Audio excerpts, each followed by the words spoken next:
game. I give it to you, but with a price tag. Pressure, all I'm applying when I'm in my bag. Gas, I need my medicine before I spaz. Lame, if you don't like me, you can't kiss my... Skirt. Back again like I left my best friend, man. You know what it is. Your boy Traptember. Like, subscribe, become a member. I'm going to get this out the way early. Y'all was talking about me on my smoke detector on the last video in the comments, you know what I'm saying? I went and got the batteries, and I opened the smoke detector, and it wasn't the right batteries. Move this man! With me on that, I apologize. I apologize in advance, man. It's gonna be beeping in the background, but yeah, dude. Let me ask y'all something. Random question. You think, or what do you think Rick Ross would have said if I went back to 2014 and said, "Hey, man, in 10 years, in 10 years, you're gonna be 50 years old." Fighting OVO dudes in a Canadian club over a Kendrick Lamar song. No. That's where the man is at today. My brother called and said, "Bro, why do Rick Ross insist on taking L's?" And I'm like, what? Like, bro, you gotta understand, all right? You the big boss, bro. You came in, you built it off of hard work. You know what I'm saying? You got these spoon-fed, you know what I mean, that the industry pushing. You ain't really worried about that. The people worry about the numbers. The fans is obsessed with the numbers. So who cares if Rick Ross only got 3 records to peak in the top 10 Billboard and all of them feature Drake, or all of them actually Drake songs that he's featured on? Nobody cares about that, or the fact that he don't have no #1 hits. All I know is when he dropped that Champagne Moments. When he dropped that Champagne Moments, bro, that was the first time we heard an artist paint the picture to Drake like, "Hey, bro, you working real hard to be the top artist in the world.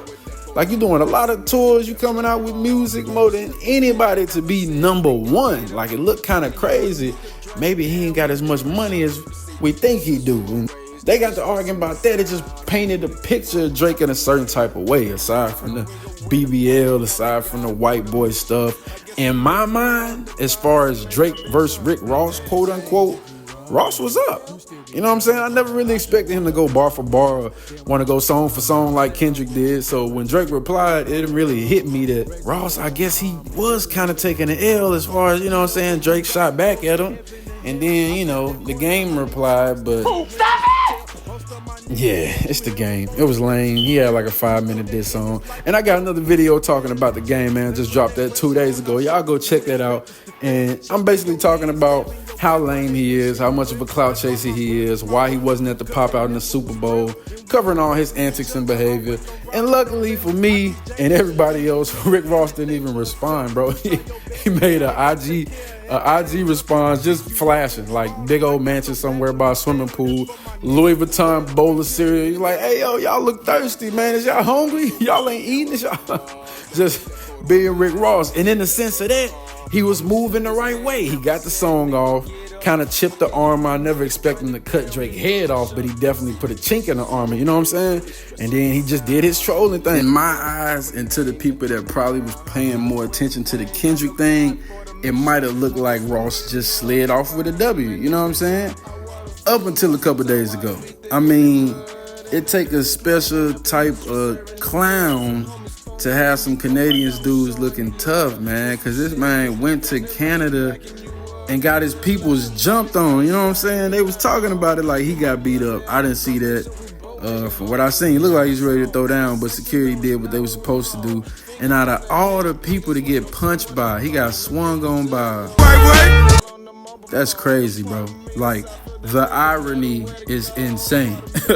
For real. But yeah, man, like, once I really thought about it, okay, you got the Drake response, and then the Game thing that ain't really no L, but now you go to Canada trying to play not like us, bro, and you get your peoples beat up, and it's a compromising position because you the breadwinner, you the star, right? And RP Drakeo the ruler, you can't be out here just, you know, throwing yourself in the crowd trying to get physical. You don't know what everybody capable of, what everybody got going on. So the smart thing, even though it looked terrible, he did the smart thing of just, you know, letting their security do their job, you know, keeping him out of whoever that was. Looked like the stadium security or top flight or somebody in the little safety vest was trying to hold him back at one point.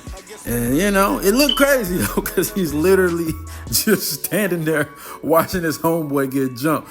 But in his defense, homeboy was pretty big. Like, homeboy he looked like he close to 7 feet, a couple 100 pounds.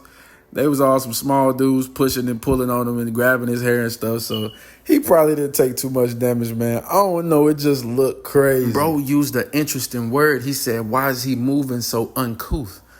And at first I was like, what you mean? Like, he know what he doing. He did it. He ain't really care about Drake. He ain't think about Drake. Like, we think, you know, the fans, woo. He like, no, that ain't what uncouth mean. So I had to go pull out the dictionary. You know what I'm saying? I ain't gonna hold you. That's why it's good to have friends smarter than you. If you're the smartest person in the room, go to the next room. You feel what I'm saying? But I looked up uncouth, and it means just moving without grace, moving without tact. You know what I'm saying? It's like, you know what? To be in Canada trying to get off the knot. Like, bro, you already did what you had to do. You done showed it going crazy in the clubs. We seen it playing in Canada already. We seen it playing at the pool parties. Like, you're trolling. You done hit the peak with your trolling, bro. Just go sit down somewhere. You got people out here looking at your pictures for black eyes. This the first one he posted, right? Man, you gonna have to come with something better than that, because it look like you hiding that right eye. You know what I'm saying? You know how social media do. The detectives be on it.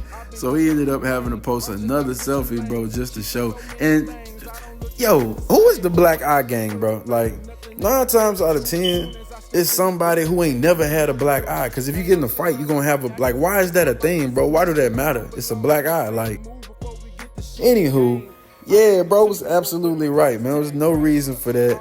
He really was looking like he was on top, and now it looked like you just out here. 1, 2, just doing stuff, bro. And you didn't have to take this L, man. That's crazy. So what y'all think about it, man? What should he have done differently? Maybe what should he have done differently in the moment? Should he have jumped in? Should he have never went to Canada? Or maybe he could have just posted a video from the club and not requested Not Like Us. You know what I'm saying?